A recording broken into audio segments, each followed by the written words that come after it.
Welcome to MP Strong 365, day 86. It's your midday special. We're going to do 15 minutes, and I'm starting on the floor, and then I'm going to zoop the camera up a little bit. So what we're going to focus on is front to back stepping, and every time you take a step down in front of you, the amount of force that you have against the ground, whether you're walking and exponentially more when you're running, determines basically when your hip is not catching that force down into the floor. You'll feel it in the knee, in the foot, and other such places, maybe just the knee and the foot.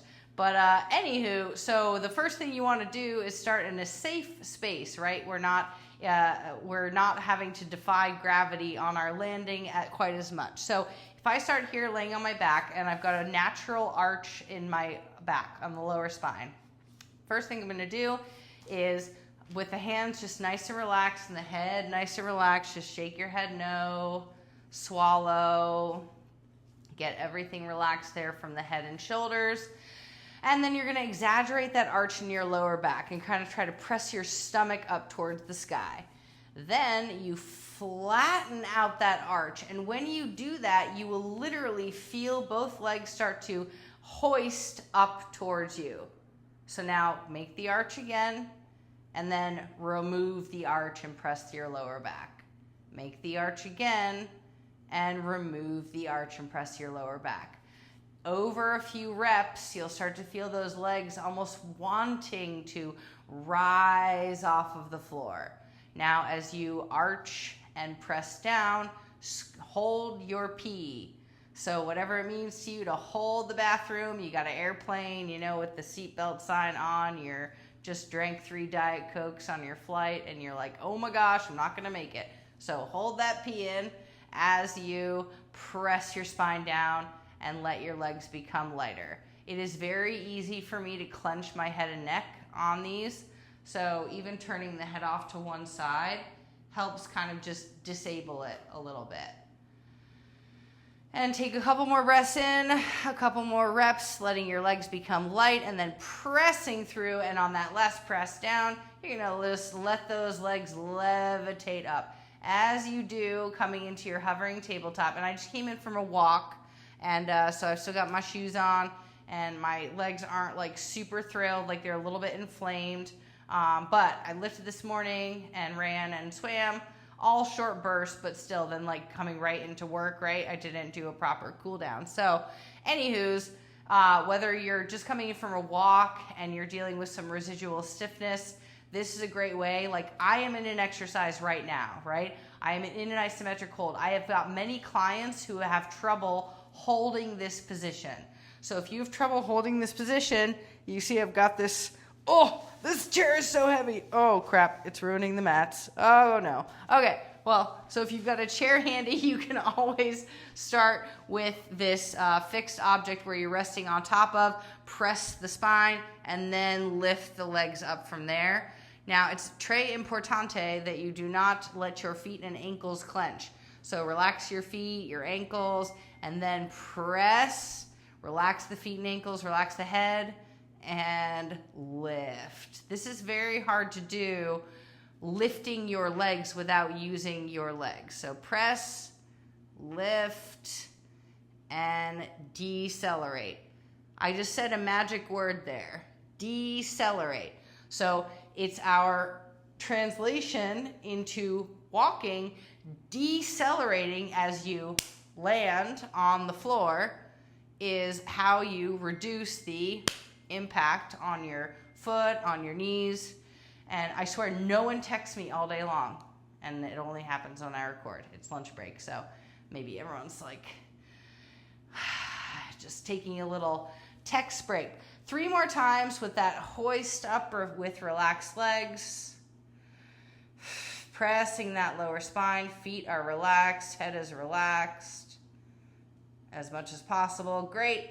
So with that, now I'm going to slide back away from my chair, and I'm just going to windshield wiper a couple times side to side. Just wipe her off one side, the other side. IT bands, the side tendons, those big tendons on either side of your thigh. Those will get a nice little stretch. Those tendons on the side of your thigh, they're like, they're the barriers, they're the infrastructure for when you're walking forward. Because without those tendons on the sides holding you into your straight line, then your knees would just wobble all around, right? So they keep you tracking when you're going forwards and backwards motion. Couple more times on the wipers, and we're gonna hop up to standing and start our front to back lunge. Doing a front to back, like we use the L word lunge, and people are like, oh no, lunges. They can be steps, right? You work into the depth and the amount that you're stepping, like the distance, the depth, the rotation, etc. But this exercise is like making a cake, right? So you make like the cake part first, but then you got, what color frosting are you gonna do? Is it gonna be, a whipped frosting or a cake frosting? Is it gonna have sprinkles? The equivalent is, am I gonna step or am I gonna lunge? Am I going to rotate? Am I gonna add dumbbells? So this exercise is beautiful because you can ramp up once you have the foundation, once you have your cake made. So I'm going to look on the floor about 4 feet ahead of me and just do a front step.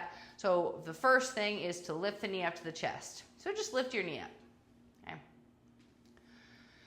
Everyday things we take for granted, like you ever trip on something when you're tired or you're so focused on getting to the destination that you trip on the way there?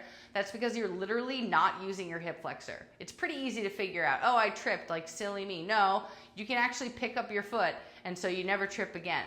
But we don't pick up our feet because this is easy, right? This gets the job done until there's an object in your way and then you didn't pick up with your hip flexor and then you trip. So we're training the hip flexor to rise up first, knee up towards the chest. Then once we're up, we're gonna take that step forward. I want you to hold the bathroom again, prepare for landing by zipping up a tight belt and land gently on that front leg. So breaking things down makes them like inherently harder. So now I'm gonna squeeze into the back glute. I'm having a little bit of a knee tracking issue from the morning, but it'll get taken care of later. So I'm gonna squeeze that back glute. Okay, so I'm going down, just taking it easy. A lot of people are like, my knees won't lunge. I'm showing you my knee won't lunge until I make it so. Because I have to squeeze my back glute. I have got to push into my front heel, squeeze the back glute. Then when you pop out of that lunge, you come up, knee comes up towards the chest, and then we're going to take that into a back step, same leg. So back step, squeeze the back glute, and come back up to standing. I swear, no matter what I do, there's something in my way. So front step, same leg, same side, same everything. Knee up, decelerate, squeeze the back glute, and pop up, whee, to standing, and go into your back step. I'm just gonna leave my hands like up in sort of like a cradle, like I'm cradling my little puppy. In my arm, squeeze the back glute, pop up, back step. We'll do one more just like that, knee up, step forward. You'll know you did it right if your head doesn't jostle, if you don't feel the impact. It's a soft landing. Both hips, if you can't find one of your hips, one of your glutes, go to the other one. Or think about the middle of you, right? Right in the middle. So just keep them both working together. The legs listen to each other. As I always say, they're siblings, not twins. So they are related and they model off each other. If I think about my left glute, my right glute actually does some work just by me thinking about it. So one more time here with the back step. I'm not getting any better at this because I'm talking while I'm doing it, meaning my wobble factor should be going down. But if you want to start on a higher step, that helps a little bit. However, when you go into your depth, it gets that much harder. So I would say if you're starting on a step forward, just lean in and squeeze your back glute and try to keep this front leg pressing down on that elevated surface. Then you can just step off of it.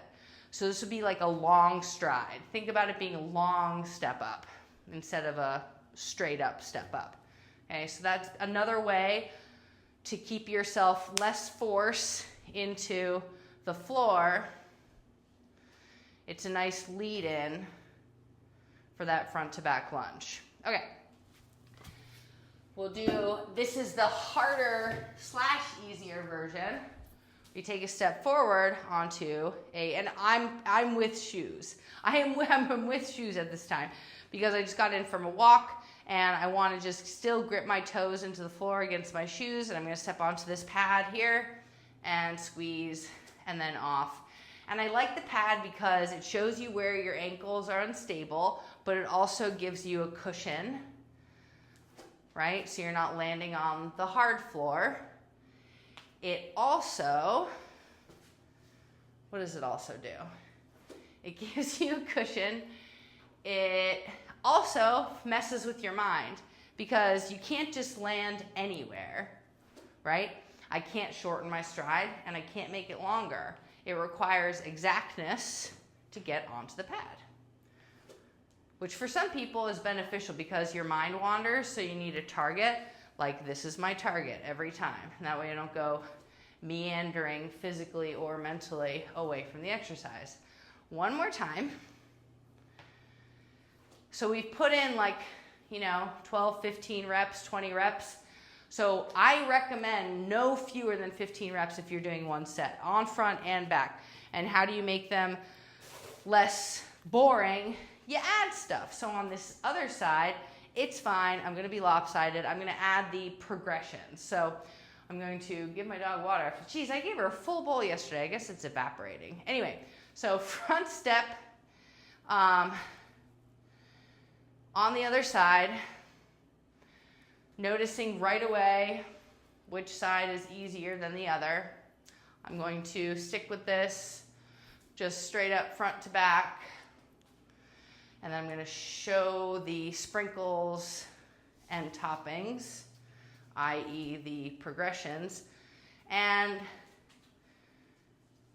when you're doing this, being constantly observant of what's making it happen for you.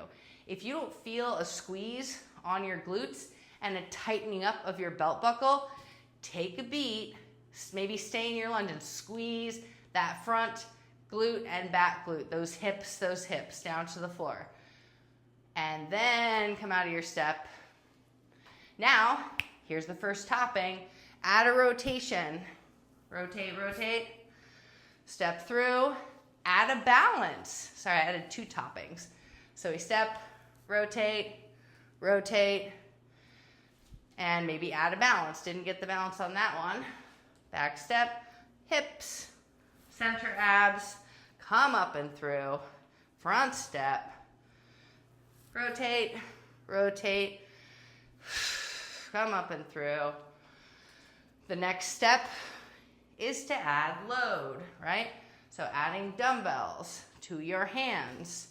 You can either hold the dumbbells up at shoulder level, or if you're pressed for time and you want to build an upper body, then you can add a bicep curl or a row or an overhead press. It's super fun. Or even a tricep kickback. So I'm rotating with my shoulders up, or my hands up at shoulder height, which brings my shoulders up. We're going to do 2 more times on this side. It might be for you today, and it is for me on many days, that I'll just do a stationary, where I take a kneel, you've seen me do it before, on the blue pad, back knees on the blue pad, and I just rise up in that position. So look at here. Lunge position, look where I am. Same deal. If everyone knew all this stuff is exactly the same, then I'd be out of the job. I'm in this position. All I would do here is come up. Straighten your legs, right? Easier said than done. The next step here is I'm going to arrive out of my lunge, which requires me to really lift out of that lunge position. Step and lift out of that lunge position. One more time. Step and lift, and then you would add the back lunge. Ooh, let's see how that goes actually. So back lunge, step forward, tap, lift, balance, back lunge, rotate, chocolate sprinkles, extra candles. One more time, tap, come up to balance. Whee, getting a little ego on that one. Rotate both directions. And just to show how a load would work, we'll cap this off. So prescription, the exercise RX is 15 times front and back, and you can like pause every 5 or whatever. You can pause at 10 and then add an enhancement, a sprinkle or 2. So I'm gonna come down on my front lunge. I'm gonna do a reverse fly. I'm gonna come up, whee, not balance. I'm gonna come down and I'm gonna sweep these overhead. Up and through, front step, reverse fly, come up and through, no balance, dang Monica, and sweep overhead. One more time on this side, front step, yes, back lunge, sweep overhead. 3 on the other side to cap us off, yay, front step. Did I just do the same side? Yes, I did. Okay, left foot steps forward, bow, reverse fly, up, back step, sweep overhead, or drag overhead. Step forward, whee, reverse fly, pop up. The dumbbells keep it real on flailing arms as well. One more time, front step, reverse fly. Whoa! I'm gonna try that again. Okay. Back step and sweep overhead. Oh, I just want to lift weights all day today. I will. I have 10-pound dumbbells next to my desk. Okay, see you next time.